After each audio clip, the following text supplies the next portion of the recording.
Depois de 3 adiamentos, começou hoje no Rio o julgamento dos 12 militares do Exército acusados de matar o músico Evaldo Rosa e o catador de lixo de latinhas Luciano Macedo.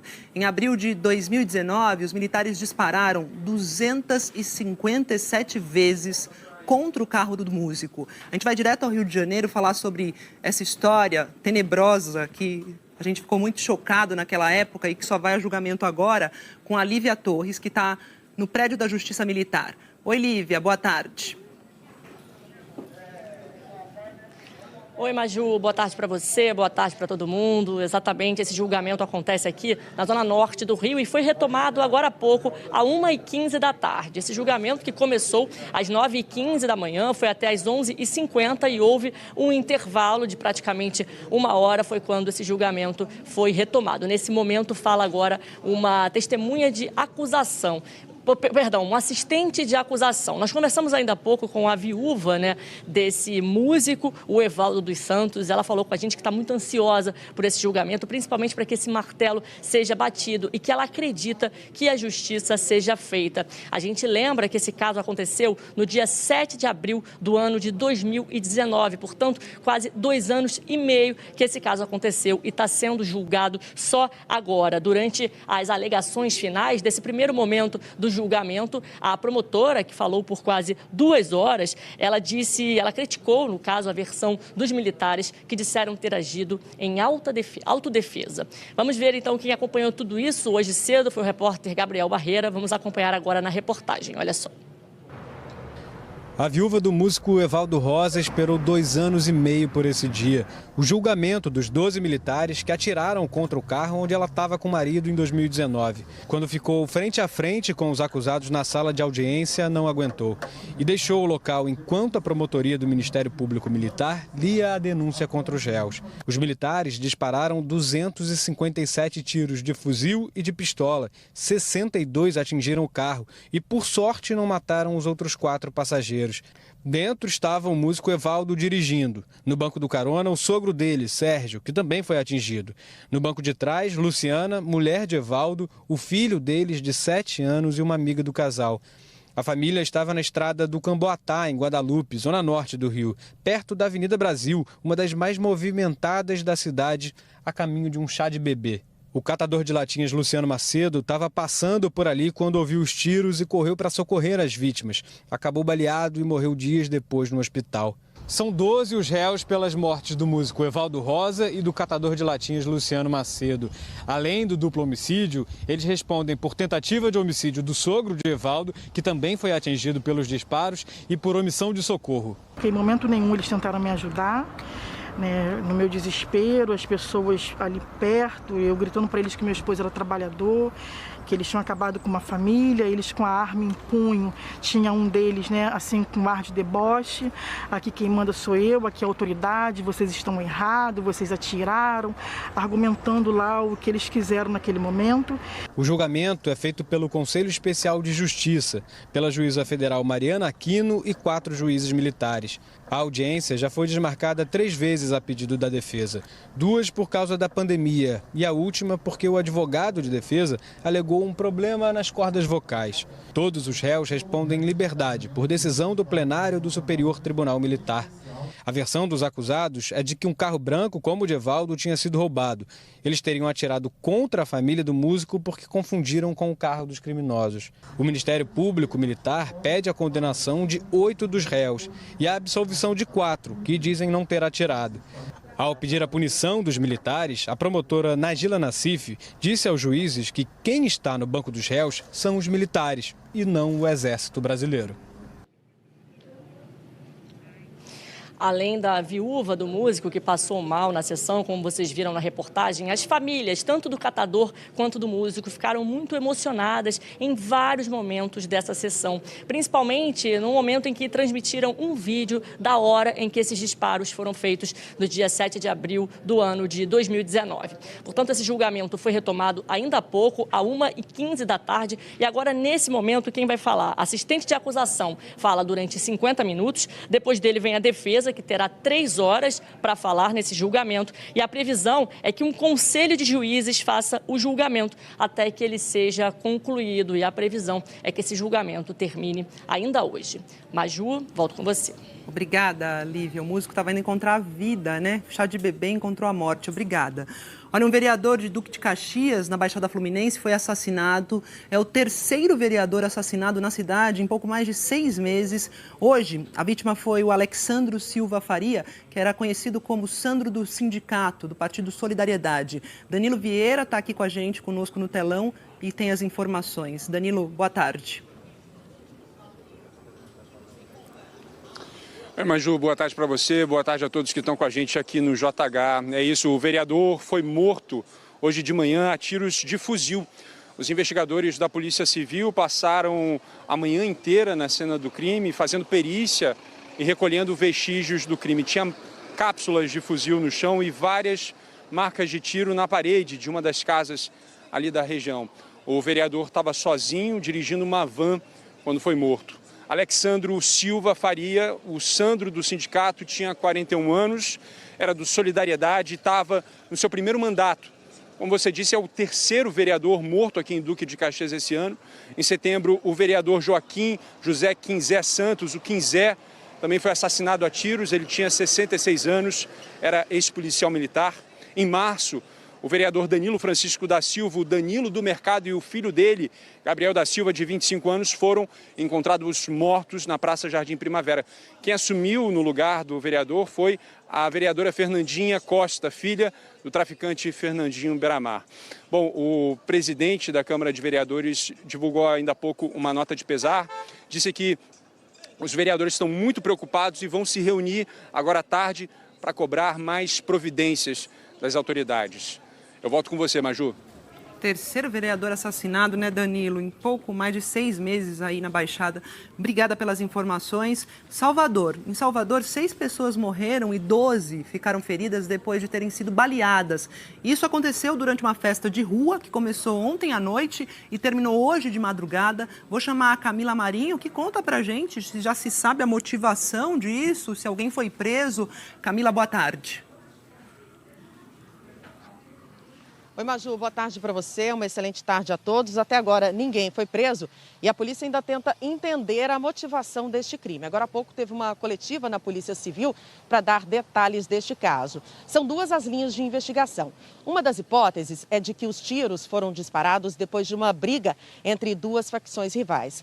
Outra hipótese é de que o tiroteio começou depois de uma briga que teria iniciado durante essa festa, uma briga por conta de som alto. Isso são informações passadas pela delegada que investiga o caso. Nós temos imagens que mostram o momento em que essa festa acontecia, no meio da rua, com muitos jovens.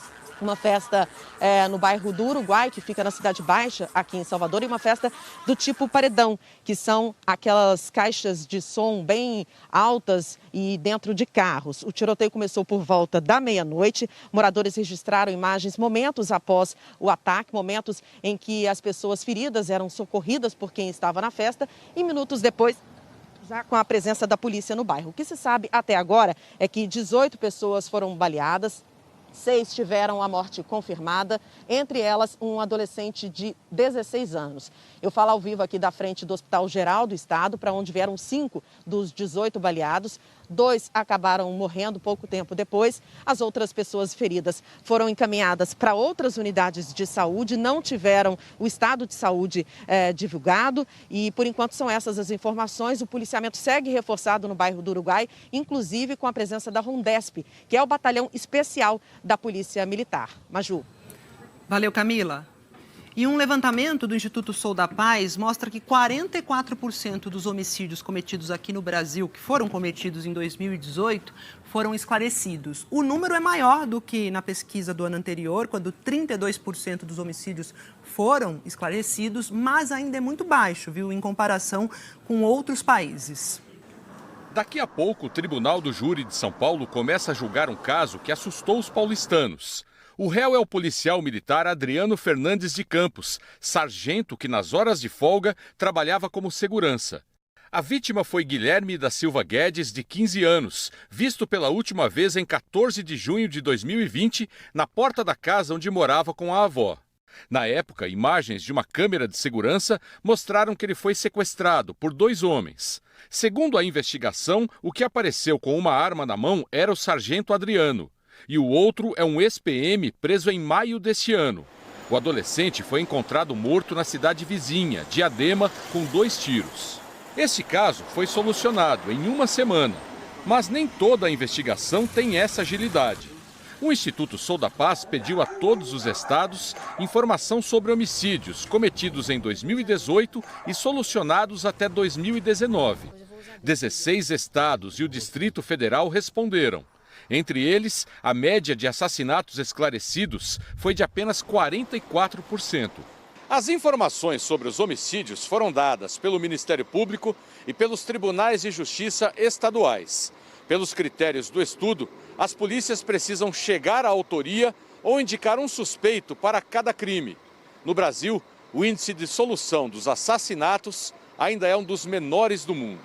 A média mundial é de 63% dos casos solucionados. A Europa consegue resolver 92% dos homicídios.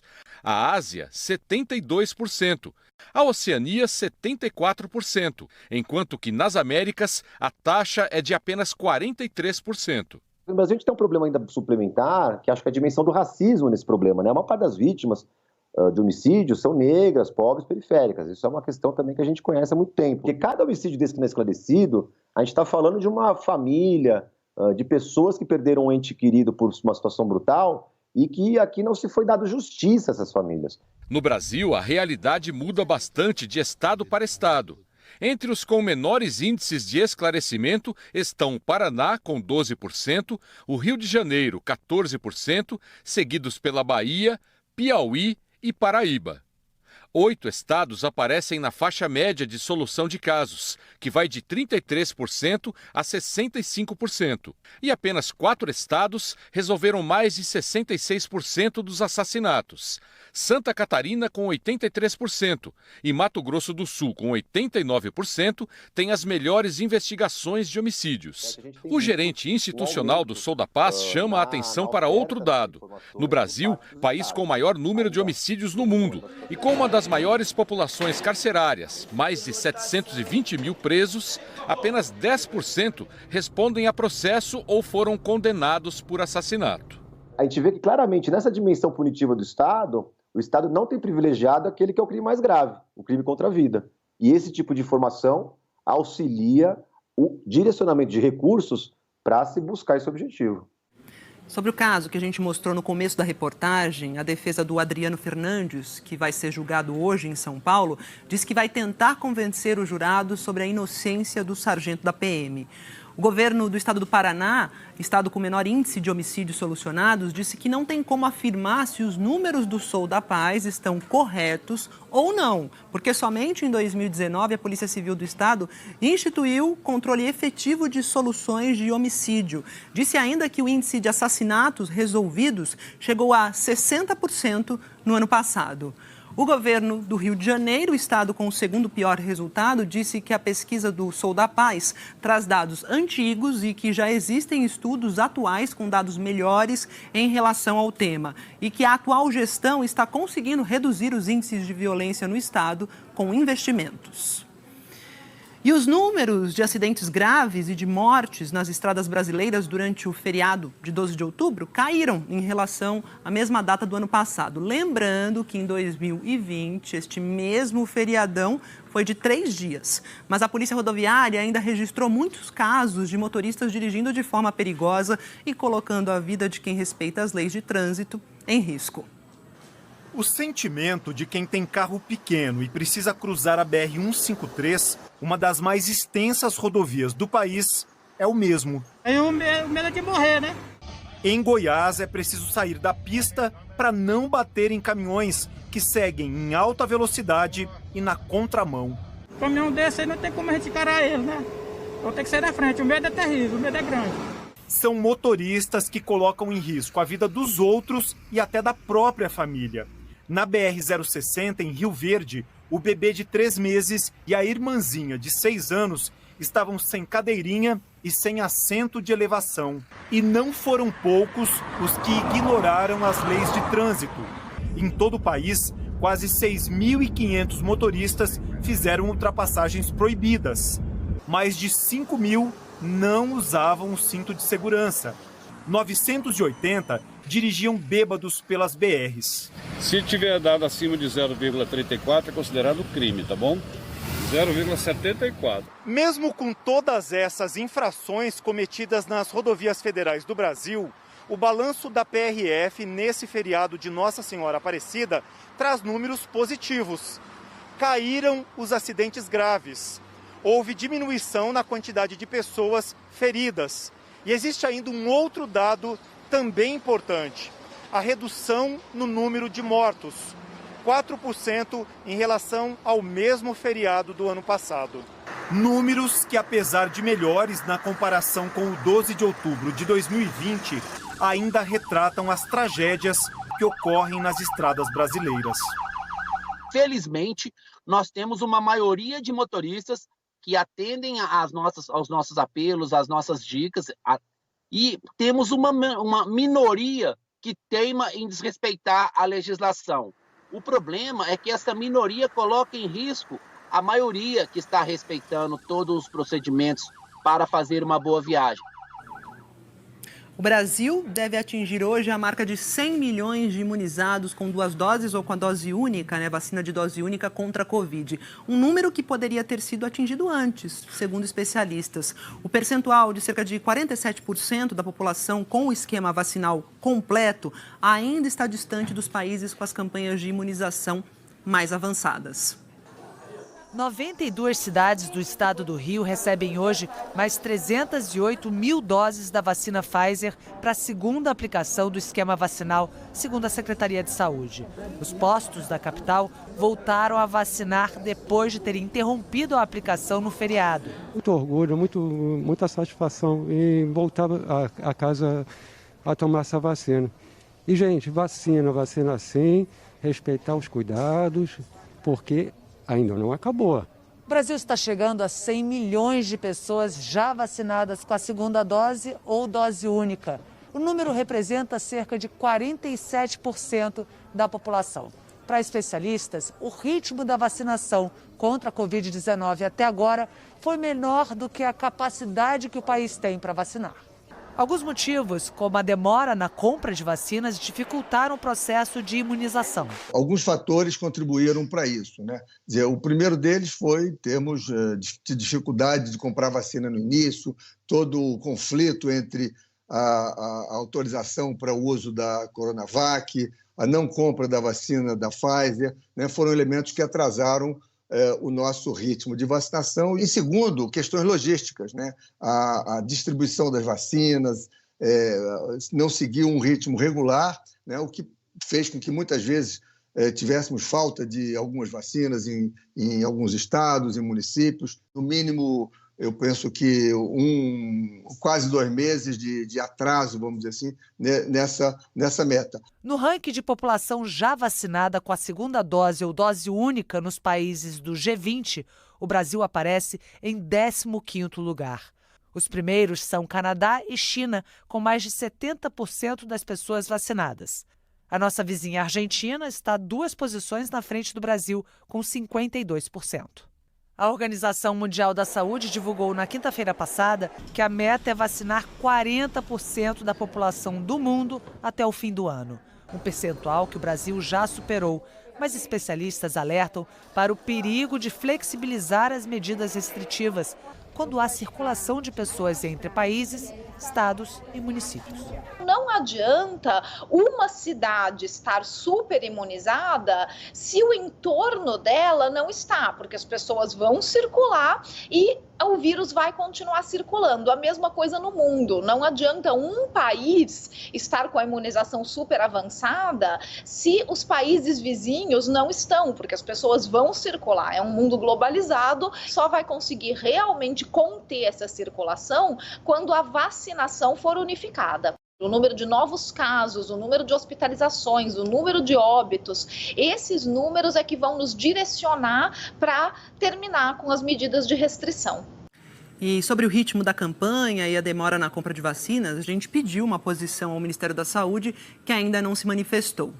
Agora vamos aqui para o telão, o balanço da vacinação, que é feito pelo consórcio de imprensa, de veículos de imprensa, com dados das secretarias. Temos o seguinte: em 24 horas, 121.120 pessoas foram vacinadas com a primeira dose, 301.014 com segunda dose ou dose única e 64.727 com a dose de reforço. O total do dia ficou aqui em 486.861 doses. Até agora, 149.805.979 pessoas tomaram a primeira dose, equivalente a 70,23% da população. Como a gente viu, o país está se aproximando aqui de quase 100 milhões de pessoas completamente vacinadas. São exatamente 99.958.396, ou 46,86%. Se chegou a hora de tomar a segunda dose, a sua hora de tomar, procure um posto de saúde. Proteção máxima, sempre lembrando aqui, só vem 2 semanas depois da segunda dose ou da dose única. E temos aqui, 2.468.883 brasileiros que tomaram a dose de reforço, 1,16%. Os estados em verde mais escuro são os mais adiantados na vacinação completa. Os 5 primeiros: São Paulo, Mato Grosso do Sul, Rio Grande do Sul, Paraná e Espírito Santo. E a gente cai para São Paulo, porque a partir da semana que vem as aulas presenciais passam a ser obrigatórias no estado de São Paulo. Esse anúncio foi feito agora há pouco no Palácio dos Bandeirantes, que é a sede do governo paulista. Malu Maza acompanhou e traz todos os detalhes dessa retomada de aulas obrigatórias na próxima segunda, 18 de outubro, Malu? Bem-vinda, boa tarde. Obrigada, Maju. Boa tarde a você e a todos. É isso mesmo, vai funcionar em 2 etapas, Maju. A partir da próxima segunda-feira, presença obrigatória e o distanciamento também continua obrigatório, o distanciamento de 1 metro. Assim, aquelas escolas que não têm espaço suficiente para colocar todos os alunos com esse distanciamento, elas vão continuar fazendo o revezamento, o rodízio por grupos de alunos. Aí, a partir de 3 de novembro, esse distanciamento de 1 metro deixa de ser obrigatório. E aí, todos os alunos devem estar em sala de aula. Continua obrigatório o uso de máscara, também a medição de temperatura e também ainda a higiene das mãos. Poderão permanecer em casa alguns estudantes, alguns grupos de estudantes, como as gestantes ou puérperas, que são aquelas que acabaram de ter filhos, e também estudantes que tenham doenças crônicas, comorbidades, que são mais vulneráveis à Covid. E aí, nesse caso, vai ser preciso apresentar atestado médico. Os municípios que tenham os seus próprios conselhos municipais de educação poderão também definir regras próprias para essa retomada da presença obrigatória. O governo de São Paulo informou que a queda nos casos de Covid e o avanço da vacinação possibilitaram mais essa flexibilização. Segundo o governo de São Paulo, 90% dos estudantes entre 12 e 17 anos já tomaram pelo menos uma dose e 97% dos profissionais da educação que trabalham na rede estadual já estão com a vacinação completa. Essa notícia trouxe alívio para os pais, por um lado, mas também muitas dúvidas. Vamos ver na reportagem. Nessa escola, na zona oeste da capital paulista, o movimento da hora da entrada ainda não é o mesmo de antes. A volta à sala de aula com 100% da capacidade foi liberada em São Paulo no começo de agosto, com um distanciamento mínimo de 1 metro entre as carteiras. Como nem todas as escolas têm estrutura física para obedecer essa regra, o Estado manteve o rodízio entre o ensino presencial e o remoto. Na rede privada, a maioria dos alunos já voltou para a escola. A escola privada está pronta desde o ano passado. Em torno de 70% dos alunos já tinham voltado presencialmente. O que as escolas fizeram foi privilegiar os alunos da educação infantil e do ensino fundamental 1, que são os que têm maior dificuldade com a tecnologia. Os 3 filhos da Lana já estão indo para a escola todos os dias. Eles estudam na rede particular. No início do ano, ela chegou a criar um movimento com outras mães pedindo a retomada das aulas presenciais em todas as escolas. Se educação é essencial, não existe dúvidas de que o grande problema estava nas escolas fechadas, né? Tudo voltou ao normal, já estamos falando inclusive de carnaval novamente, e escolas com rodízio não faz o menor sentido. O Sindicato dos Professores de São Paulo acha que as escolas públicas não estão prontas e deveriam terminar o ano com rodízio. A vida agora, né, não será como a de antigamente, onde se entuchava 40 alunos numa sala, né? Agora não pode. O doutor Renato Kifuri, que é especializado em infectologia pediátrica, diz que esse é o melhor momento para abrir as escolas, mas com todos os cuidados. Nós estamos no melhor momento da pandemia em termos de taxas de transmissão, de notificação de novos casos, de pessoas hospitalizadas e registro de mortes. Ao flexibilizar mais o ambiente escolar, com redução do distanciamento, é muito importante continuar nos atentando para o uso de máscaras, na lavagem frequente de mãos, para que a gente possa ir avançando. Com a volta da obrigatoriedade da presença dos alunos na escola, só poderão continuar em casa os estudantes que tiverem justificativa médica. Isso deixou muitos pais que têm filhos com doenças crônicas cheios de dúvidas. É o caso da Dayana. Ela se desdobra para ajudar a filha Ana Luísa, que tem problemas respiratórios, a estudar de casa. Ela ainda tem medo de mandar a menina para a escola. Ela tem crises de rinite, sinusite, bronquite. Como que eu mando? E a saúde dela? E se ela vier pegar Covid? Nesses casos, a recomendação é procurar um médico. Crianças menores de 12 anos que não foram vacinadas e têm uma doença crônica devem discutir com seu médico em relação à volta presencial ou não. Acho que neste momento, crianças e adolescentes saudáveis, independente de vacinados ou não, têm condições de voltar à escola com segurança e neste momento o benefício da educação supera em muito o risco eventual de aquisição da doença. O governo de São Paulo diz que investiu 744 milhões de reais em reformas e melhorias nas escolas. E lá na Bahia, a crise econômica levou muitos pais a transferir os filhos das escolas particulares para as escolas públicas. O Antony, de 9 anos, e o irmão dele estudavam numa escolinha particular na periferia de Salvador. Este ano, os dois foram para escolas do Estado e da Prefeitura, porque o pai ficou desempregado. As coisas se apertou, a pandemia veio, né? E não dava não. Apesou, né? Tem que pagar as contas, aí eu decidi tirar. Aqui em Salvador, segundo uma pesquisa da Associação dos Educadores da Educação Infantil, o setor tinha quase 1.800 escolas. Restaram cerca de 1.000, pouco mais da metade. E a maioria desses alunos veio para a rede municipal de ensino. As escolas da Prefeitura receberam este ano 10.000 novas matrículas, o dobro do que era esperado. A Secretaria de Educação teve que reforçar o quadro com mais de 100 professores concursados e ainda vai chamar outros 200. As aulas já são presenciais em toda a rede, mas metade dos pais ainda não levou os filhos de volta às escolas. O secretário de Educação explica que entre os motivos está o medo da pandemia, apesar dos cuidados com higiene e distanciamento. Ele reforça a importância das crianças irem às aulas. A educação é a única meio, a única ferramenta que nós temos para prover oportunidades para essas crianças terem um futuro melhor, considerando que os alunos da rede municipal, em sua maioria, são originários exatamente dessas famílias mais humildes e são exatamente essas que não estão mandando seus filhos para a escola. Já os jovens que conseguiram emprego começam a voltar presencialmente ao mercado de trabalho.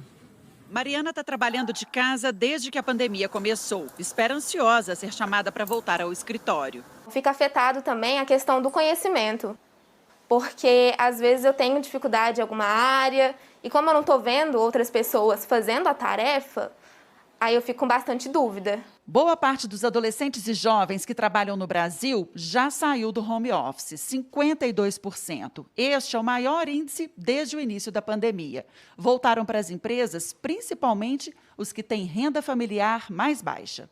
Um levantamento da ONG Espro, Ensino Social Profissionalizante, mostra que apenas 18% dos jovens com famílias que recebem até um salário mínimo trabalham de casa. Já entre aqueles com famílias que têm renda acima de 5 salários mínimos, 42% fazem home office. São Paulo é o estado com maior número de jovens que ainda estão trabalhando em casa, 29%. Em Pernambuco são 16% e em Minas, 15%.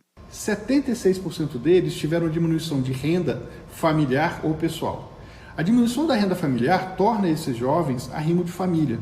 Mesmo que de forma temporária, é um peso, uma responsabilidade muito grande para ele. Acompanhando o movimento de reaquecimento da economia brasileira, a gente entende que esses números vão continuar crescendo daqui para o final do ano. Neste laboratório de Belo Horizonte, que faz próteses dentárias, as 2 aprendizes já estão trabalhando presencialmente. A estrutura facilita o desenvolvimento da atividade delas na empresa. A gente deixou uma parte facultativa, tem uma parte que precisa de estar aqui, que a gente tem alguns problemas ainda de infraestrutura, de internet principalmente, que dificulta softwares específicos, com imagens pesadas. A gente trabalha com planejamento 3D. E aí, quando não tem acesso a uma internet de boa qualidade em casa, aí é preferencialmente que esteja aqui. Chayane toma a 2ª dose da vacina essa semana. Já está dividindo a estação de trabalho com colegas. Trabalhar de home office foi muito bom, né? Naquele momento estava no auge, a pandemia, então me trouxe uma segurança muito grande. Mas voltar está sendo melhor, né? Tá em contato com todo mundo que trabalhar junto, criar laços de afinidade com o pessoal. O médico Carlos Carvalho negou, em entrevista hoje à Globo News, pressões políticas para adiar a votação de um documento que não recomendava o kit Covid. Relembrando aqui, esse assunto estava na pauta da semana passada da Conitec, que é a comissão do Ministério da Saúde, mas foi retirado a pedido do médico coordenador do grupo que elaborou o documento. Essa decisão provocou críticas de entidades e de políticos. A reunião da Comissão Nacional de Incorporação de Tecnologias do Ministério da Saúde foi na última quinta-feira. O item 12 da pauta era um relatório que destacava a ineficácia de medicamentos do chamado kit Covid para o tratamento de pacientes com a doença. Uma espécie de protocolo para ser seguido em todo o país. Na reunião, Carlos Carvalho, indicado ao cargo pelo ministro da Saúde, Marcelo Queiroga, pediu que o assunto fosse retirado de pauta. Houve protestos, como mostra o vídeo da reunião, que foi publicado numa rede social. Me preocupa um pouco a gente ficar retirando coisas de pauta, porque estão surgindo novas evidências. Vão surgir, nesse momento da pandemia, vão surgir novas evidências semanalmente. Se a gente for aguardar isso, o que vai acontecer é que a gente nunca vai soltar nada, porque novas evidências vão surgir a cada semana, a cada dia. Representantes dos conselhos de secretários estaduais e municipais de saúde, da Agência Nacional de Saúde e do Conselho Nacional de Saúde também criticaram o adiamento. Para eles, a decisão faz com que o país deixe de ter diretrizes para o tratamento da Covid. Mas na reunião, o médico antecipou a sua opinião sobre tratamentos contra a doença. Vocês tiveram acesso ao documento que foi gerado há cerca de algumas semanas atrás e vocês sabem que não tem praticamente nenhuma proposta adequada de tratamento pré-hospitalar que não seja a vacinação para prevenção. Hoje, em entrevista à Globo News, Carlos Carvalho negou interferência política na decisão de retirar o item de pauta. Disse que o pedido foi para incluir as conclusões de um artigo que foi publicado no mês passado em uma revista científica de destaque. Houve uma discussão da pertinência ou não, do momento ou não e das implicações eventuais políticas daquela ação. Eu expliquei que a minha posição e do nosso grupo é uma posição técnica. Carlos Carvalho deve ser ouvido pela CPI da Covid na semana que vem. Inicialmente, os senadores pretendiam ouvir o ministro da Saúde, Marcelo Queiroga. Mas a cúpula da CPI entendeu que ele já não teria o que contribuir com a investigação. Além de Carlos Carvalho, os senadores também ouvirão os depoimentos de entidades que representam famílias de vítimas da Covid. Serão os últimos depoimentos antes da leitura do relatório final. Vamos voltar para o telão para ver os últimos números da pandemia aqui no país. Lembrando que num feriado como o de ontem, os registros costumam ser menores. Então, de segunda para terça, ocorreram 176 mortes e já são 601.442 vítimas da Covid. Em 24 horas, o país registrou 7.151 casos, chegando aqui a um total de 21.588.245. A média de casos está em 12.000, vai aparecer aqui, ó, 12.759 casos por dia. Temos uma queda de 22% em 2 semanas. Agora vem o telão com a média de mortes. Também continua em queda. A gente tem aqui 367 mortes, 32% a menos em 2 semanas. É a menor desde 12 de novembro do ano passado. A gente vai ter uma ideia melhor desse número aqui nos próximos dias. No mapa agora, a situação nos estados brasileiros. 7 aparecem em alta, 3 em estabilidade e 16 estados e o Distrito Federal em queda. Mais detalhes sobre a situação do seu estado você confere em g1.com.br/coronavírus. O governo dos Estados Unidos vai suspender as restrições de viagens nas fronteiras terrestres com Canadá e México, isso a partir de novembro, para viajantes totalmente vacinados. Chama aqui o Felipe Santana para falar sobre mais esse passo aí rumo à reabertura do país. Felipe, tudo bem aí?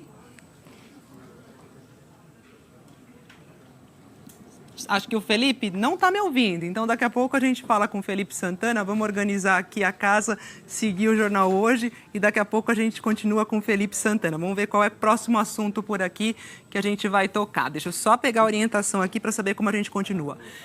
Vamos lá, ó. A imagem de um congestionamento de containers no maior porto do Reino Unido aumentou as preocupações de que o país possa sofrer uma escassez de produtos no período de comércio de Natal. Olha só, se a situação permanecer, quase 1,5 bilhão de libras, o equivalente a 11 bilhões de reais, de bens importados para o Reino Unido, serão afetados por atrasos no envio no período que antecede o Natal. O acúmulo de mercadorias em Flagstone, que lida com 36% dos volumes de contêineres de carga do Reino Unido, foi atribuído à falta de motoristas de caminhões. A gente tem mostrado isso aqui, né, para fazer o transporte. O número de caminhoneiros está bem abaixo do normal. A saída do Reino Unido da União Europeia fez com que muitos trabalhadores europeus deixassem o Reino Unido e voltassem para seus países de origem. O cenário é agravado também pelo ajuste das cadeias de suprimentos globais após as interrupções provocadas pela pandemia. E uma apresentação de artes marciais extremas na Coreia do Norte marcou os 76 anos da fundação do partido do governo. O ditador Kim Jong-un assistiu às performances rindo e aplaudindo. Os soldados fizeram diversas demonstrações de força. Olha só, suportaram blocos de cimento sobre o próprio corpo, depois quebrados com marretas ou no soco mesmo. Ó. Deitaram sobre estilhaços de vidro e também sobre placas repletas de pregos espetados. Também escaparam de facas atiradas contra eles e se libertaram de correntes. Kim Jong-un disse que o desenvolvimento de armas é necessário para enfrentar as políticas hostis dos Estados Unidos e para fazer face aos armamentos da Coreia do Sul. O vídeo dessa apresentação e as informações foram divulgados pela imprensa estatal norte-coreana. O Papa João Paulo I, que teve um dos pontificados mais curtos da história, será beatificado pela Igreja Católica. O Papa Francisco reconheceu um milagre atribuído a João Paulo em uma menina argentina que sofria uma inflamação no cérebro. O que a Igreja reconheceu como milagre foi a cura de uma menina de 11 anos de Buenos Aires, em julho de 2011. A menina argentina sofria de encefalite inflamatória aguda e o quadro dela era considerado irreversível. Com o reconhecimento da cura considerada inexplicável, a beatificação de João Paulo I agora é só uma questão de data. O Papa, que esteve no cargo durante apenas 33 dias, deixou lembranças muito fortes num dos pontificados mais curtos da história. O conclave durou um dia em 1978, conhecido como o Ano dos Três Papas. E o resultado da eleição trouxe para o mundo dos pontífices de tradição, que vinham de famílias importantes, um homem humilde. Albino Luciani era filho de um operário socialista que trabalhava há muito tempo na Suíça para sustentar a família. João Paulo I nasceu numa terra pobre, na província de Belluno, no norte da Itália, marcada pela emigração. E assim conduziu a sua vida religiosa, sempre ao lado dos mais carentes. Participou de todo o Concílio Vaticano II, que renovou questões teológicas na hierarquia da Igreja e formas de comportamento nas missas, e aplicou as suas novas regras com entusiasmo. Se pronunciou repetidamente a favor de uma abertura da Igreja, ouvindo muitas famílias jovens. O seu papado se destacou também pelo desejo dele de limpar o que estava errado dentro da Cúria Romana, depois de alguns escândalos do Banco do Vaticano. João Paulo I morreu de repente. O episcopado inteiro do Brasil, na época, pediu a abertura do processo para torná-lo beato, que agora chegou à sua conclusão. Um dos momentos inesquecíveis do Papa João Paulo I foi um discurso no qual ele definiu Deus não apenas como pai, mas principalmente como mãe, levantando até polêmica entre teólogos mais conservadores. A sua morte inesperada e repentina e a não realização de uma necrópsia acabaram alimentando várias teorias de conspiração. Gente, Felipe Santana está aqui agora, a gente retomou o contato com ele. Só relembrando do que a gente iria conversar. O governo dos Estados Unidos, vai suspender as restrições de viagens nas fronteiras terrestres com Canadá e México.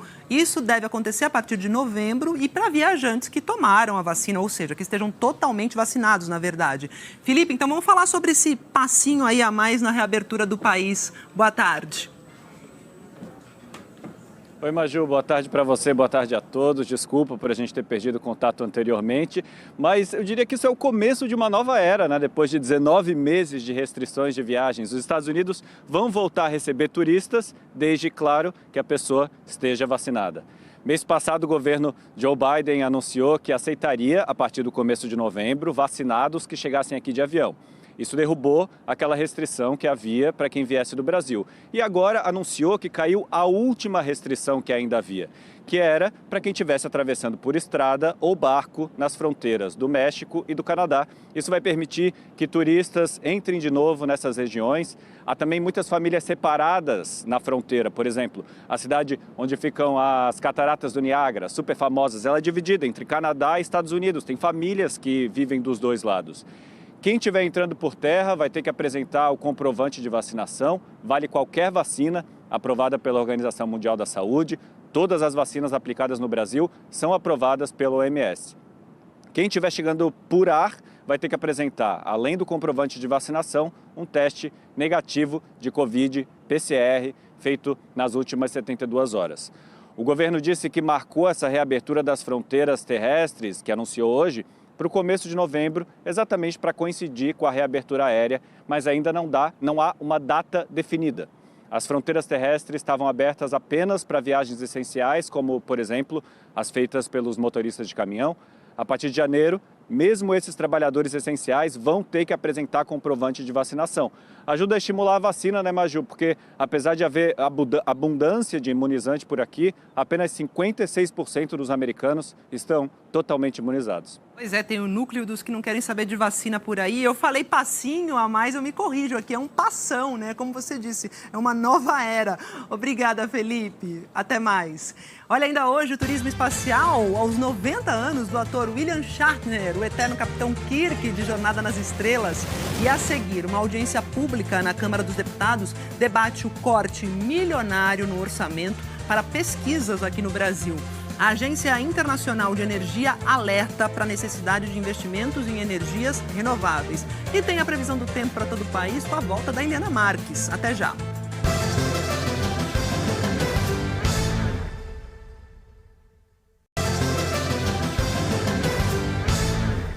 De volta para falar sobre o Pantanal, que vive hoje a pior crise hídrica das últimas décadas e os especialistas alertam que a maior planície úmida do mundo deve viver um período de seca ainda mais severo no próximo ano.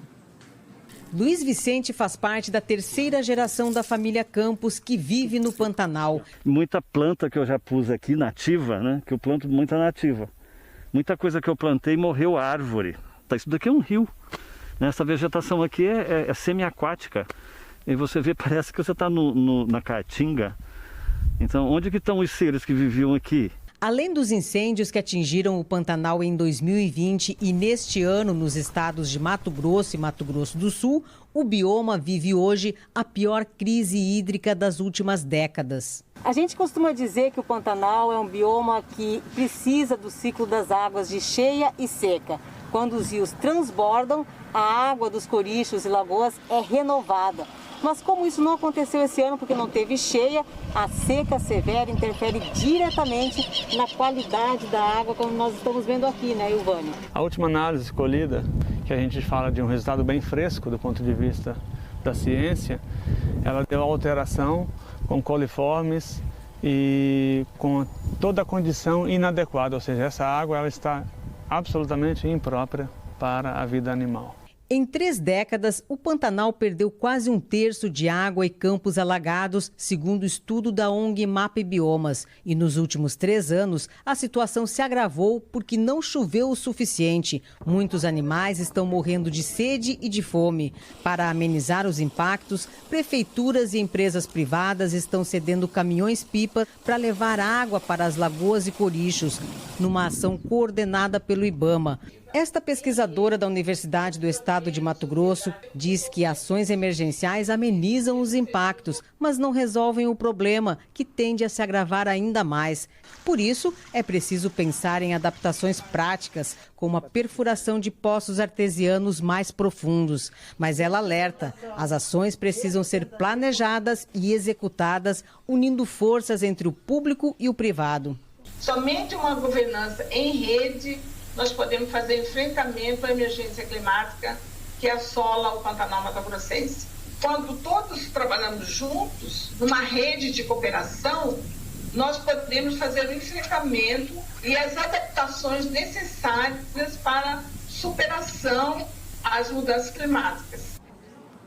É Pantanal secando, é Foz do Amazonas salgando. O avanço do mar lá na área da Foz do Amazonas está provocando a salinização crônica das águas do rio. E os ribeirinhos do arquipélago do Bailique, lá no Amapá, estão vivendo uma situação que é insólita: a falta de água. Morando às margens do rio Amazonas, a dona Edna jamais imaginaria passar por essa situação.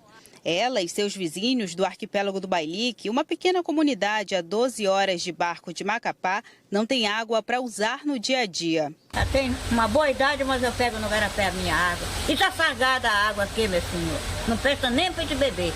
Toda a área da Foz do Amazonas está sofrendo com o fenômeno da salinização.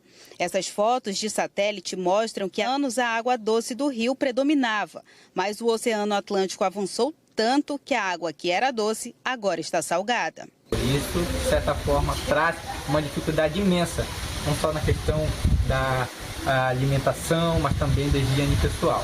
Ainda não há uma explicação exata sobre o que está acontecendo. Segundo o Instituto de Pesquisas Científicas e Tecnológicas do Amapá, trata-se de um fenômeno natural que pode estar sendo acelerado por causa do rigoroso verão amazônico e o desmatamento ambiental. O padre Josivaldo, que vive com os ribeirinhos, diz que a situação vem piorando há pelo menos 4 anos. É sempre neste período do mês de setembro a água salga e não tem peixe para que o povo possa adquirir o seu pão de cada dia.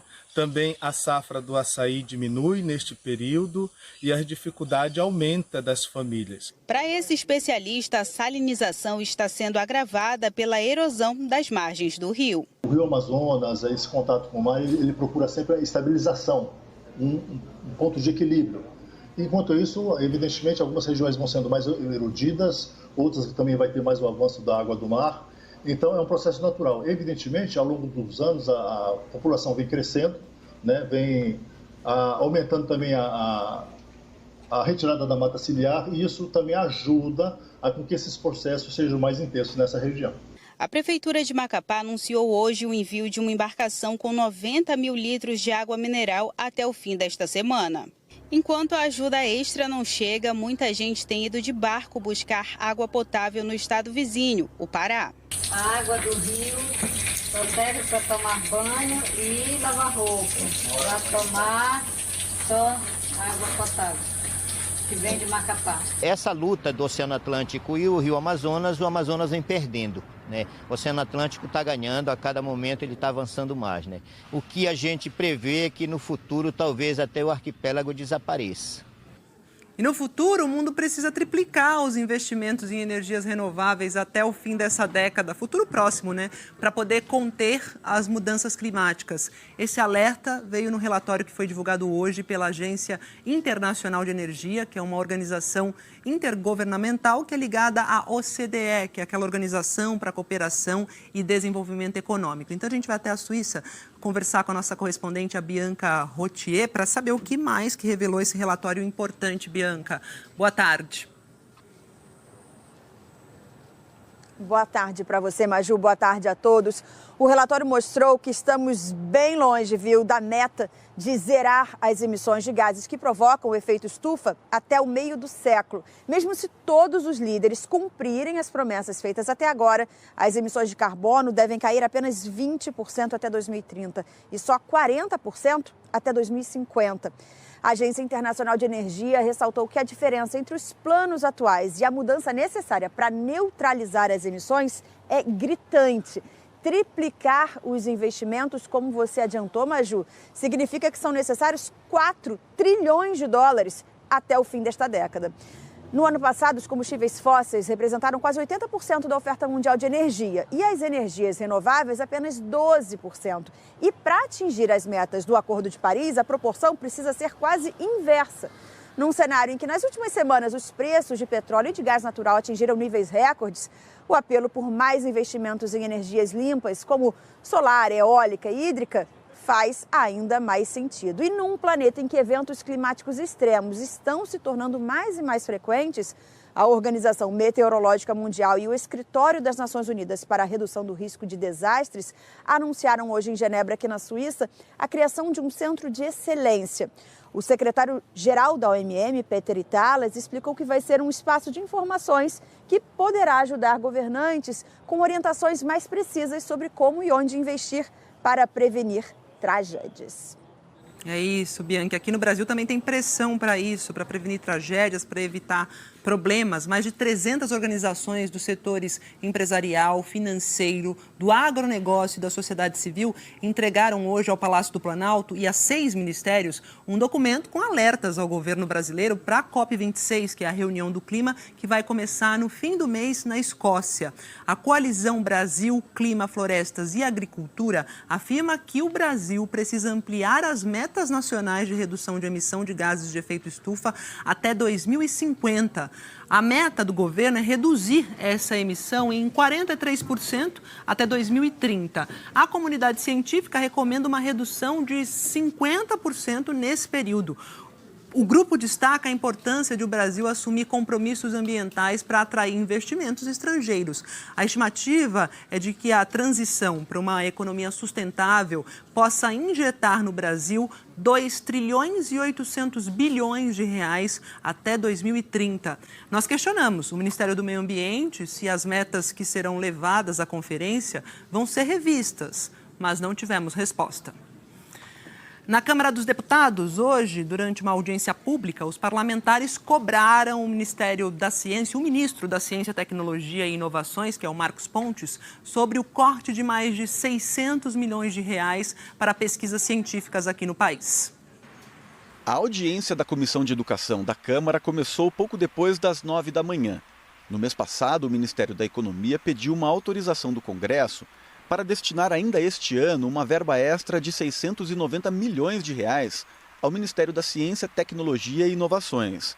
Mas na semana passada, antes de o recurso ser aprovado, o Ministério da Economia pediu um remanejamento da verba. O texto aprovado distribuiu mais de 600 milhões de reais para outros 6 ministérios. A ciência ficou com 13% da verba original, o equivalente a 89 milhões de reais. A maior parte para a política nuclear, principalmente para financiar a produção de medicamentos para o tratamento de câncer. Para a pesquisa científica mesmo não sobrou nada. A deputada Rosa Neide, do PT, autora do requerimento para ouvir Marcos Pontes na Câmara hoje, cobrou uma atitude do ministro. O Brasil pode interromper mais de 105 mil pesquisas em andamento. Eu quero saber se Vossa Excelência já analisou as consequências e prejuízos para o desenvolvimento da ciência e da tecnologia do país, com essa diminuição drástica de recursos no seu ministério. Marcos Pontes disse que foi pego de surpresa com o corte no orçamento e que está tentando recuperar a verba. E reconheceu que é preciso ter pressa.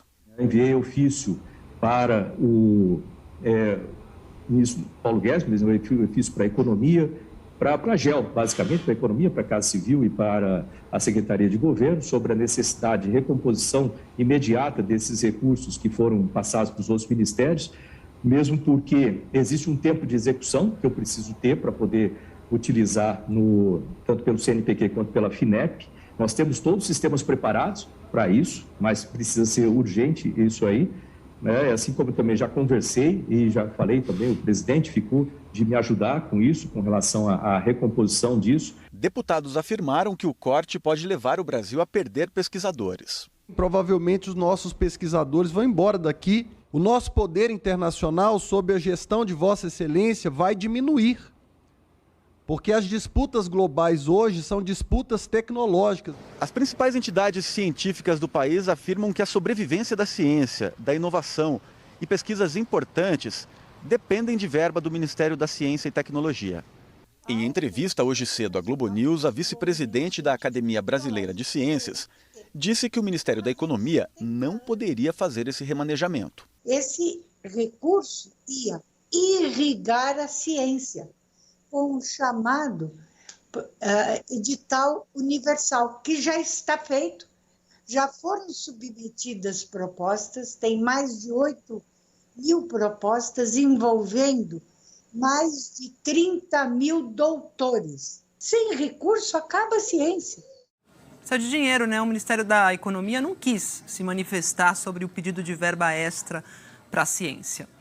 Vamos de previsão do tempo agora. Eliana Marques está de volta. Oi, Eliana, boa tarde, bem-vinda. Obrigada, Maju. Boa tarde para você, boa tarde a todos vocês. Choveu bastante nos últimos dias, mas a pergunta que fica é: choveu onde deveria chover, nos reservatórios? Olha, Maju, até que choveu sim, viu? Em alguns reservatórios, é claro, mas como os meteorologistas já vinham dizendo, não seria essa chuva aí de 4 dias que resolveria a estiagem de meses. Então, no sistema Cantareira, que abastece a Grande São Paulo, mesmo com as últimas chuvas, o nível baixou mais. Paraupeba, que atende a região de Belo Horizonte, subiu, mas subiu pouquinho. E Furnas, que é voltado para a geração de energia elétrica, um dos principais do país, reagiu pouco também, passou de 13% para 14%, ou seja, ainda está muito baixo. Em Salto, que fica no interior de São Paulo, o Rio Tietê voltou a ficar com essa cara aí, olha, a chuva ajudou, né, a movimentar os detergentes despejados ali no rio, formando essa espuma tóxica. As imagens são do Gilberto Esquerdo. Hoje a chuva mais forte está aqui entre o sul da Bahia, pegando também norte de Minas, e o motivo é esse cavado e uma frente fria. No Espírito Santo, a chuva diminui em relação aos últimos dias, mas ainda pode causar transtornos, como enxurrada, transbordamento de rio, deslizamento de terra, principalmente no Espírito Santo e na Bahia, também no norte do Rio e na zona da Mata Mineira. E de Florianópolis, que a gente vê aí agora ao vivo, até o norte de Santa Catarina, a mesma situação, porque vem mais chuva hoje no estado e ela pode causar novos problemas também. Outra área com muita chuva fica aqui no oeste do Rio Grande do Sul, onde estão Uruguaiana, também São Luís Gonzaga, já onde o mapa aqui está amarelo. Previsão de tempo firme, inclusive em Porto Alegre e Curitiba hoje. Esse tempo firme aí avança até Mato Grosso do Sul, também São Paulo, nada de chuva ainda entre o norte da Bahia até o Amapá, Salvador, Recife, João Pessoa e Natal, essa área aqui que aparece com a indicação de chuva, é chuva fraca. E aí, pancadas mais fortes nas regiões de Palmas, também Sinop, que fica em Mato Grosso, e aqui na região de Goiânia. No Rio de Janeiro, imagens ao vivo também, tá vendo aí, né, uma nuvem. Se tiver chuva, é uma chuva passageira e temperatura subindo até os 28 graus hoje, Maju. O que teremos nos próximos dias, Eliana? Olha, falo de amanhã, porque amanhã a chuva, gente, em forma de temporal mesmo, está sendo esperada principalmente nessa área aqui, que pega, olha, grande parte do Paraná, de São Paulo, de Minas, de Goiás e também de Mato Grosso do Sul. Aqui em São Paulo, capital paulista, hoje uma trégua, viu? Depois da chuva aí do fim de semana com o feriado, né? Foi bastante chuva e friozinho também. Hoje temos máxima de 28 graus por aqui, amanhã mais quente, 30 graus, aí na sexta-feira 27, principalmente amanhã e sexta, risco de temporal e aí no domingo esfria, máxima de apenas 18 graus. Em Campo Grande, muita chuva amanhã e depois, como a gente vê ali, olha, 30 milímetros cada dia. E no fim de semana também refresca por lá, Maju. Que bom, obrigada, Eliana. Até amanhã. A Seleção Brasileira de Futebol faz hoje à tarde, lá em Manaus, o último treino para o clássico de amanhã, que é contra o Uruguai, pelas eliminatórias da Copa do Mundo. Eric Faria está acompanhando, está na cola da seleção e conta tudo para a gente. Oi, Eric. Boa tarde. Oi, Maju. Boa tarde para você, boa tarde para todo mundo que está acompanhando o JH. E esse treinamento vai acontecer aqui na Arena da Amazônia, local do clássico dessa quinta-feira. O treino está marcado para as 5h30 da tarde no horário de Manaus, 6h30 da noite no horário de Brasília. E olha, se o Tite repetir aqui o que ele fez ontem, a gente vai ter uma seleção brasileira com bastante modificações em relação à equipe que enfrentou a Colômbia no último domingo. Na defesa já são 4 mudanças, o Ederson no gol, o Emerson Royal na lateral direita e os 2 zagueiros, o Lucas Veríssimo e o Thiago Silva. E lá na frente, o Neymar, o Gabriel Jesus, terão a companhia do Rafinha, de 24 anos, que foi convocado pela primeira vez, estreou contra a Venezuela na última quinta-feira, entrou bem também contra a Colômbia, foi um destaque desses 2 jogos e agora vai ganhar a primeira oportunidade entre os titulares. O Rafinha, que nunca jogou profissionalmente no Brasil, vai estrear como titular justamente numa partida da seleção em casa e com público. São esperados amanhã aqui na Arena da Amazônia 14 mil torcedores, destes 3 mil participaram de um sorteio do governo da Amazônia. E o sorteio exigiu o seguinte, que o torcedor estivesse em dia com a vacinação, mostrando a caderneta de vacinação, ele concorria a um ingresso. Quem ganhou vai ser um dos 3 mil felizardos que estarão aqui como sorteados, claro, para assistir a esse jogo da seleção brasileira. O lema era o seguinte, viu, Maju? Vacina no braço e ingresso na mão, todo mundo saudável, torcendo para a seleção. E tomara que o Brasil faça um grande jogo. O Brasil tem vencido, mas não tem, assim, exibido um grande futebol. Tomara que esse futebol apareça amanhã aqui na Arena da Amazônia. A Globo, claro, transmite ao vivo a partir das 9h30 da noite, Maju. Tomara, sim, sorte por o Rafinha, que deve estar com o coração apertado. Segura a emoção e vai, Rafinha. Obrigada. A seguir, procuradores e promotores protestam contra a proposta que modifica a composição e a forma de atuar do Conselho Nacional do Ministério Público. E o turismo espacial aos 90 anos do ator William Shatner, o eterno Capitão Kirk de Jornada nas Estrelas. Até já.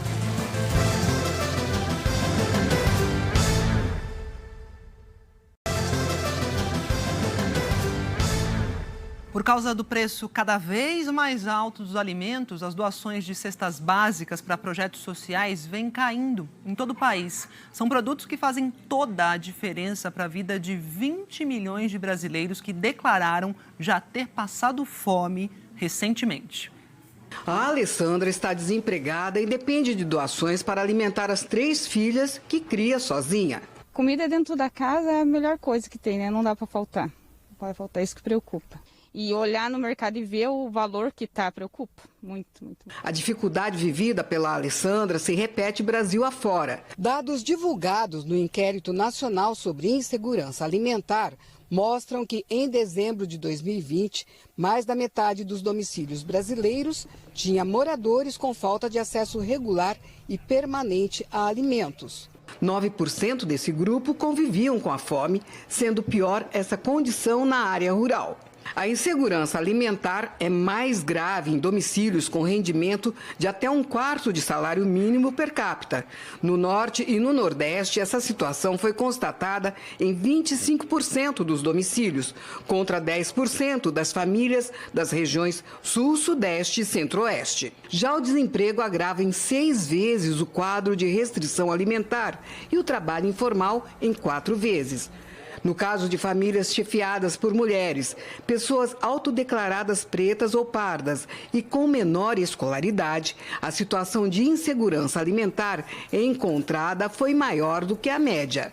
A pesquisa foi feita em 2.180 domicílios das 5 regiões do Brasil e refletiu consequências da pandemia. Como foi feita no fim do ano passado, ela não reflete os efeitos da inflação deste ano, que até setembro acumulou alta de 7,21%. A alta dos preços dos alimentos se reflete também na queda de doações. Em Curitiba, a Central Única das Favelas tem tido dificuldade para dar conta da demanda por comida. Pelo menos 3.000 famílias de 70 favelas de Curitiba e região metropolitana dependem das doações de alimentos. Este espaço, que muitas vezes esteve lotado, hoje está assim, praticamente vazio. O público doador mesmo é aquela pessoa que doa 10 cestas básicas, 3 cestas básicas, que é aquele contínuo, né? Que desde o início da pandemia tem doado, né? Entendeu? Ou aquele mesmo que doa avulso. E nos últimos dias a gente notou que esse público ele sumiu e a questão mesmo é o aumento, né? Um cenário que preocupa quem precisa das doações para colocar comida em casa. A gente até, às vezes, quando a gente fica um pouquinho assim, pensando que não vai vir, já a preocupação já vem, já. Então, gente, se você está em casa, se você pode ajudar, por favor, faça isso. Para saber como doar no seu estado, a página do Jornal Hoje na internet tem uma lista de organizações de todo o país que atuam no combate à fome e em outros projetos sociais também. E olha, gente, a gente tem também o seguinte, tá difícil para todo mundo, então a gente vê aqui, ó, no G1, se você tem o app do G1, não tem, baixa no celular, a gente vê essa situação que é difícil, porque até as carnes de ossos, carcaça temperada, pé de galinha, pescoço, outros cortes de terceira também ficaram mais caros. Olha aqui, ó, vou mostrar para vocês os preços, eu estava lendo aqui, ó, carcaça temperada de frango subiu 45%, dorso 60%. Entre os suínos, a maior alta foi no espinhaço, que é aquela coluna do porco, né? E na orelha, 20%. Então, no G1, você tem aqui, ó, a variação dos preços dos cortes menos nobres, tanto no boi, no porco, no frango. Dá uma conferida aí no G1 e fica de olho também no JH. Olho no app e aqui no JH. Procuradores e promotores protestam hoje, ao longo do dia, contra a proposta de emenda constitucional que muda a composição e a forma de atuar do Conselho Nacional do Ministério Público. Esse texto, segundo eles, tira a autonomia do Ministério Público. O presidente da Câmara dos Deputados, Arthur Lira, do Progressistas, quer votar hoje essa PEC. A mobilização acontece em 18 estados. No Ceará, promotores se reuniram na Procuradoria-Geral de Justiça e pediram que os deputados federais cearenses votem contra a proposta. Em Alagoas, cerca de 50 promotores e procuradores se manifestaram contra a PEC em frente ao MP do estado. Em Rondônia, o ato teve uma faixa pedindo a rejeição da proposta. Em Minas Gerais, integrantes do Ministério Público discursaram contra a PEC. Ela é contra o Ministério Público, ela é contra a sociedade. No Paraná, o protesto foi na sede do MP. Esse indicativo da PEC representa, sem dúvida, um grande retrocesso para a democracia brasileira.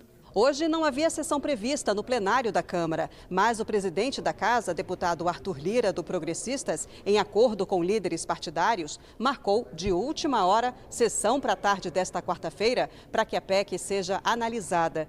Integrantes do MP criticam a pressa para votar o texto, querem negociar mudanças ou mesmo a rejeição da proposta, que, segundo eles, tira a autonomia de procuradores e promotores. A PEC amplia de 14 para 15 o número de integrantes do CNPM e aumenta de 2 para 4 as indicações que a Câmara e o Senado podem fazer. O Ministério Público perde uma indicação.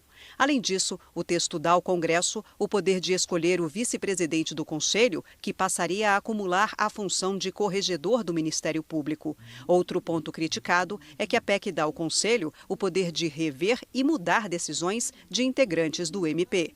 O autor da proposta, deputado Paulo Teixeira, do PT, e o presidente da Associação Nacional dos Procuradores da República, o Biratã Caseta, debateram na Globo News a criação de um código de ética para os procuradores. Nenhuma instituição pode viver sem um código de ética.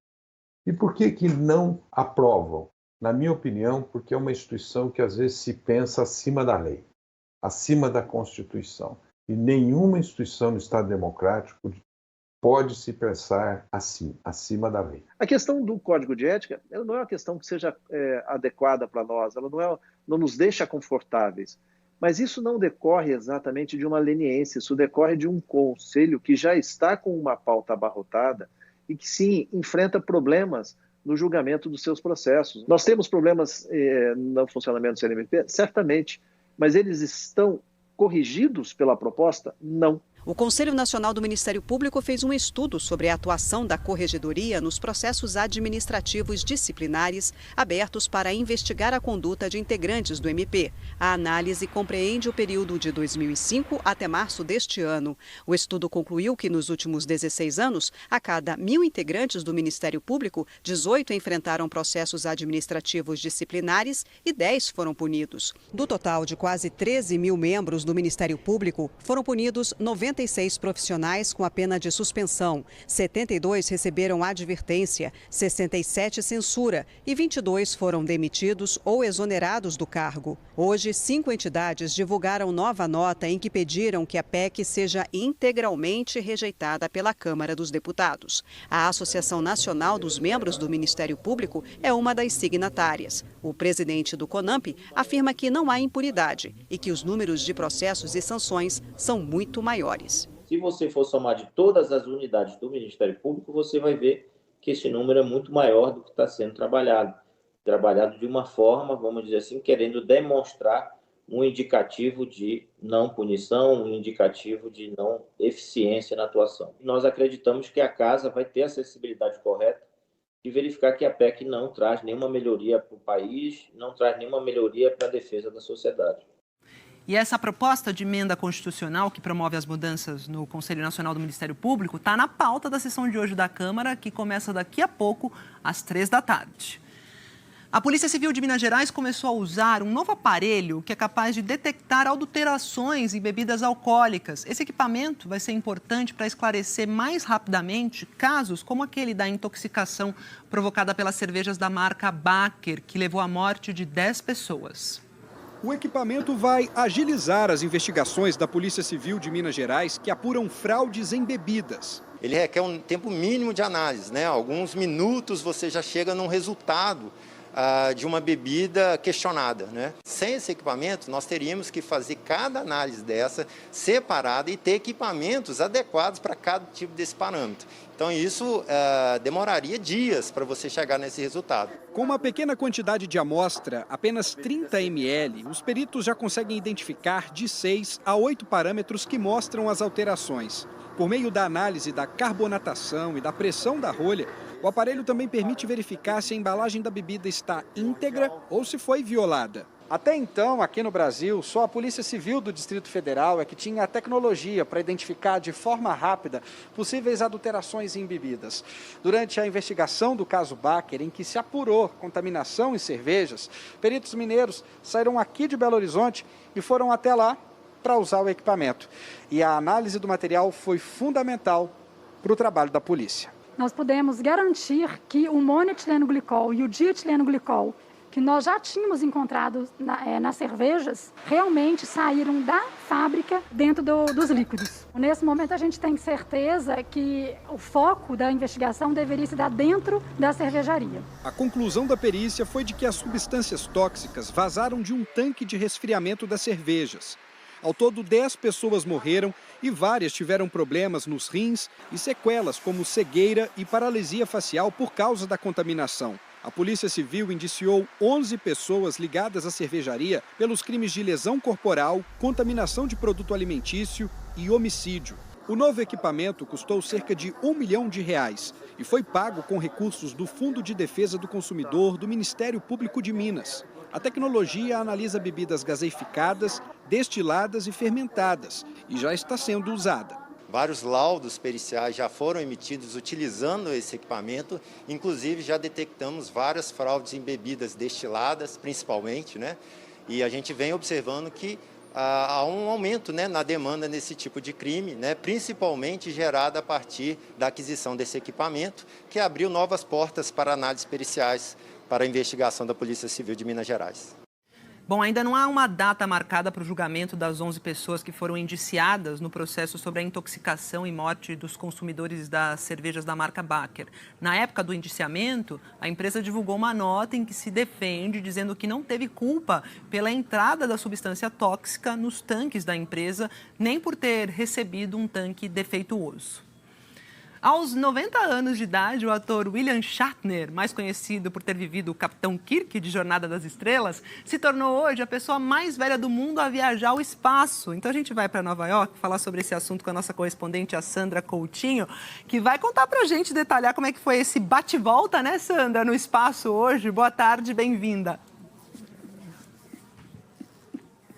Boa tarde para você também, Maju. Boa tarde para todo mundo. Olha, depois de muita expectativa e vários atrasos, a New Shepard decolou às 11h50 da manhã, no horário de Brasília. O foguete propulsor ultrapassou a velocidade de 3.000 km por hora, até se soltar do módulo que levava os 4 tripulantes, sendo o mais ilustre o capitão James Kirk, da vida real, o ator William Shatner, que, aos 90 anos, se tornou a pessoa mais velha a ir ao espaço. Foram apenas 4 minutinhos experimentando a gravidade zero a uma altitude de 100 quilômetros acima do nível do mar. Em seguida, o módulo começou a descida em direção à área de lançamento no deserto do Texas. 3 paraquedas amorteceram a aproximação até o pouso. O próprio dono da Blue Origin, o Jeff Bezos, abriu a porta da aeronave. Shatner saiu emocionado e disse, olha, todo mundo devia ver o que eu vi lá de cima, é inacreditável. E aí ele ainda completou dizendo assim, a experiência mais profunda que eu já tive. Não quero me recuperar disso nunca mais. Agora vamos dar uma olhada em como foram os preparativos para essa viagem. I'm in command. Foram 4 décadas de sucesso como o Capitão Kirk de Jornada nas Estrelas. Aos 90 anos de idade, o ator teve uma surpresa. Recebeu um convite para conhecer ao vivo o que ele já conhecia tão bem só na ficção científica. A iniciativa partiu de Jeff Bezos, o bilionário, dono da empresa espacial Blue Origin e um grande fã da série. William Shatner disse que existe uma mística de estar no espaço, muito mais perto das estrelas e sem gravidade. Junto com o ator, embarcaram outras 3 pessoas. Audrey Powers, engenheira e vice-presidente da Blue Origin, e os empresários Glenn DeVries e Chris Boschwisen. Os 4 receberam apenas alguns dias de treinamento, apesar de a nave New Shepard ser totalmente automática. A tripulação não precisa fazer nenhuma tarefa a bordo, apenas curtir o espaço. Mas o treinamento ensinou o que fazer em caso de emergência e a reconhecer os barulhos e saculejos normais de uma viagem espacial.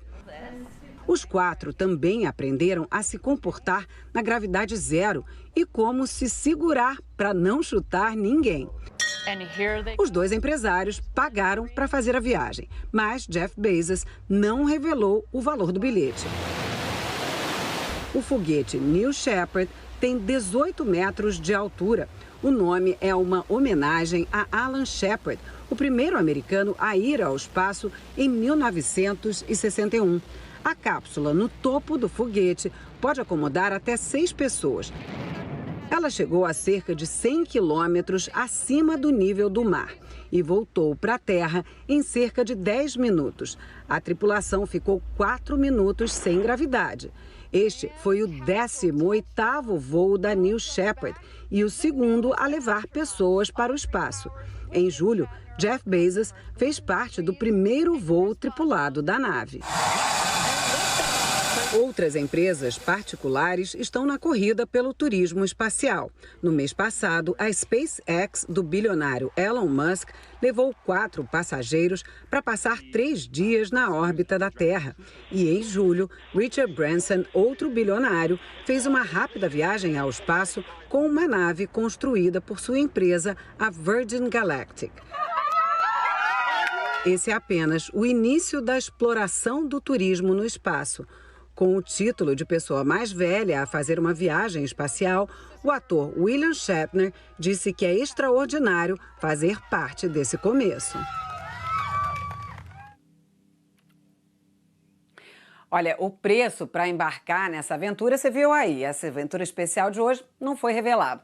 Mas a gente tem algumas pistas. O primeiro turista a participar do voo inaugural da New Shepard em julho pagou 28 milhões de dólares para voar ao lado do dono da Blue Origin, que é o Jeff Bezos. A viagem da nave SpaceX sai ainda mais cara, 55 milhões de dólares, mas dá direito a 3 dias no espaço e 1 noite na Estação Espacial Internacional. Pela Virgin Galactic, o bilhete sai bem mais baratinho, 250 mil dólares, claro que ainda é muito dinheiro. Por isso, a empresa já tem uma fila de espera de 600 turistas espaciais de 58 países para embarcar num voo bem rapidinho como o de hoje. Para fazer turismo no espaço da Blue Origin, pelo menos o candidato a astronauta ele tem que ter mais de 18 anos, medir entre 1,52 m e 1,93 m, pesar entre 50 e 110 quilos, conseguir subir 7 andares de escada em 1 minuto e meio e aguentar uma força de 5,5 G, ou seja, 5 vezes e meia a força da gravidade. Maju, eu quero saber o seguinte, você já está preparada, você está cumprindo aí os requisitos. Você embarcaria nessa? Já perdi na subida da escada. O que é isso, Sandra? Não embarcaria. Adoraria embarcar, mas não estou preparada ainda. Valeu, Sandra. Obrigada, viu? Bom trabalho para você. Um beijo. E, gente, como foi anunciado já no domingo passado, em breve eu vou passar a apresentar o Fantástico, ao lado da Poliana Brita. O Tadeu Schmidt vai ser o novo apresentador do Big Brother Brasil. Enquanto isso, eu vou me despedindo aqui aos poucos do Jornal Hoje. Foi um período de pouco mais de 2 anos, né, desde a minha estreia no dia 30 de setembro de 2019. Foram tempos, desafiadores. Logo vieram aí pandemia, isolamento social. O Jornal Hoje ganhou mais espaço para mostrar o que de mais importante acontece aqui no Brasil e no mundo. Eu agradeço demais, imensamente, pela sua parceria, sua companhia, nesse tempo todo, por ter estado ao lado de vocês, dia após dia, te acompanhando na sua hora do almoço. Agradeço também a toda a nossa equipe aqui, guerreiraça, competente, que bota o JH no ar diariamente. E quem vai estar aqui com vocês no JH é ninguém mais, ninguém menos que ele, César Tralli, que vai deixar o SP1, que é o jornal local de São Paulo, depois de 10 anos, Tralli. Olha só, que coroação legal. Seja muito bem-vindo, Tralli. Obrigada, Maju. Boa sorte aqui. Queria te dar um beijo, um abraço, mas a gente ainda tem que manter, né, esse cuidado todo aí. Em breve a gente faz isso, né? É isso, Tralli. É o sonho de todos nós, poder abraçar, beijar, sem máscara, enfim. Mas sinta-se abraçado aqui. Obrigado, Maju. Olha, para mim é uma enorme alegria, né, tá assumindo o Jornal Hoje no seu lugar, com esse público maravilhoso, de todos os cantos do Brasil. Eu tenho absoluta convicção de que vai ser um tremendo desafio te substituir com esse seu carisma, esse seu talento. E da minha parte, eu prometo, assim, muita dedicação, muito amor a essa profissão, né? Esse amor que eu tenho aí desde adolescente pelo jornalismo, para honrar, como você disse, essa equipe guerreira maravilhosa aqui do JH, né? Essa equipe unida, que levanta cedinho, que batalha, que luta para trazer o máximo de informação de qualidade para você, já na hora do almoço, começo da tarde também. Então, olha, é uma honra estar aqui, espero honrar esse seu legado e honrar você que está em casa, né? Você que está no trabalho, todos os dias. E E a você, Maju, desejo que você continue brilhando muito, com toda a felicidade do mundo, no show da vida. Tenho certeza que você vai arrasar lá e a gente vai estar te aplaudindo sempre. E a gente também vai estar aqui te aplaudindo, você vai arrasar aqui, a casa é sua, você já está super à vontade, Trali, seja muito feliz aqui no JH. Mas, gente, isso aqui, ó, gente, por enquanto, eu continuo no Jornal Hoje e o Trali continua no SP1. Em breve, todas essas mudanças aqui vão se concretizar. Então, obrigada pela companhia. Trali, valeu. Obrigado. Vida longa e próspera, obrigado, né? Que é o símbolo lá do Kirk. É. Então, vida longa e próspera para nós e para todos os telespectadores. Valeu, Maju. Obrigado. É isso, gente. JH vai ficando por aqui. Você acompanha outras notícias no Jornal Nacional. Para rever as reportagens, vai lá no Globoplay. Boa tarde, até amanhã.